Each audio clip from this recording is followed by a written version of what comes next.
The Attorney General of New York State has filed a civil fraud lawsuit against Donald Trump and 3 of his children involved in the family real estate business, for falsely inflating his net worth by billions in order to enrich himself and secure favorable loans.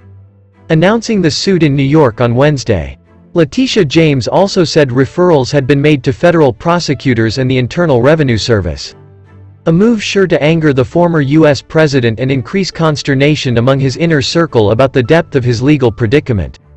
Trump, Donald Trump Jr., Ivanka Trump and Eric Trump were all deposed during the New York investigation, which began when Trump was president and lasted for 3 years. The lawsuit seeks to bar all 4 Trumps from serving as executives in New York, and to prohibit the Trump Organization from acquiring any commercial real estate or receiving loans from New York-based entities for 5 years. James added, "The complaint demonstrates that Donald Trump falsely inflated his net worth by billions of dollars to unjustly enrich himself and to cheat the system, thereby cheating all of us. He did this with the help of the other defendants." James said her office uncovered evidence of federal criminal violations, including issuing false statements to financial institutions and bank fraud, and had referred the matter to the Southern District of New York and the IRS. The lawsuit states, "The number of grossly inflated asset values is staggering, affecting most if not all of the real estate holdings in any given year." The suit also seeks to recover at least $250 million and to bar the Trump Organization chief financial officer, Alan Weisselberg, and controller, Jeffrey McConney, from serving in top roles of any company in New York, in a separate criminal investigation. In New York, Weisselberg, 75, has pleaded guilty to tax fraud, noting how Trump and Weisselberg cited Fifth Amendment protections against self-incrimination when refusing to answer questions at deposition. James said, "For too long, powerful, wealthy people in this country have operated as if the rules do not apply to them. Donald Trump stands out as among the most egregious examples. Trump thought he could get away with the art of the steal, but today that conduct ends." Though the New York suit is not a criminal prosecution, James's referral to federal prosecutors at the Southern District of New York threatens further serious legal peril for the former president and his 3 adult children. Trump has repeatedly suggested he will run again for president in 2024. But he faces legal threats, including possible indictment over his retention of classified records and multiple investigations of his attempts to overturn the 2020 election. The former president and his attorneys have castigated the New York investigation as a politically motivated witch hunt, his default position under scrutiny, and insisted that the Trump Organization did not operate illegally. But in the 214-page complaint, James outlined an extensive record of alleged wrongdoing, such as fraudulently inflating the value of 23 properties, including the Mar-a-Lago resort in Florida, Trump Tower in New York, and what was previously the Trump International Hotel in Washington, D.C.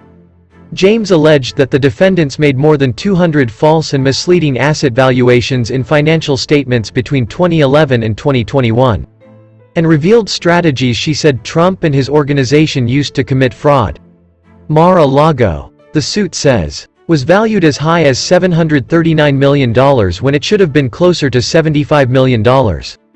James also said the Trumps received a series of bank-ordered appraisals for the commercial property at 40 Wall Street in New York City that calculated the value of the property at $200 million as of August 2010 and $220 million as of November 2012. Yet in his 2011 statement, Mr. Trump listed 40 Wall Street with a value of $524 million, which increased to $530 million over the next 2 years. More than twice the value calculated by the professionals. Even more egregious, the $500 million plus valuation was attributed to information from the appraiser who valued the building at just over $200 million.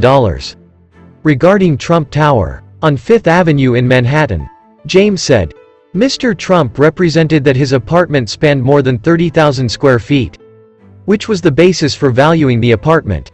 In reality, the apartment had an area of less than 11,000 square feet. Something Mr. Trump was well aware of.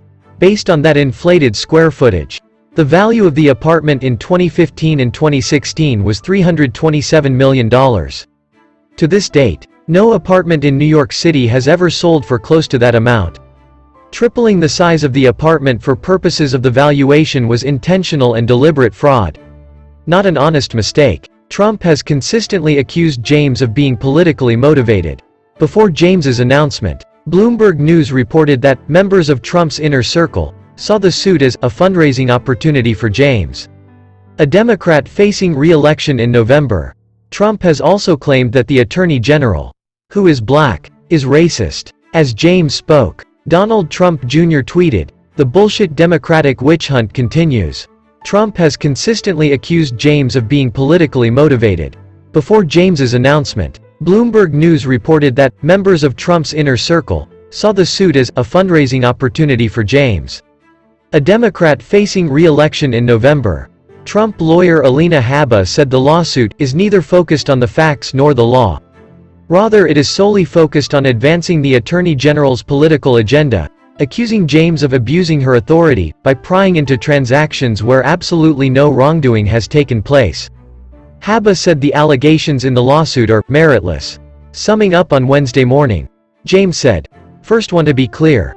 White-collar financial crime is not a victimless crime," repeating her allusion to Trump's most famous ghosted book.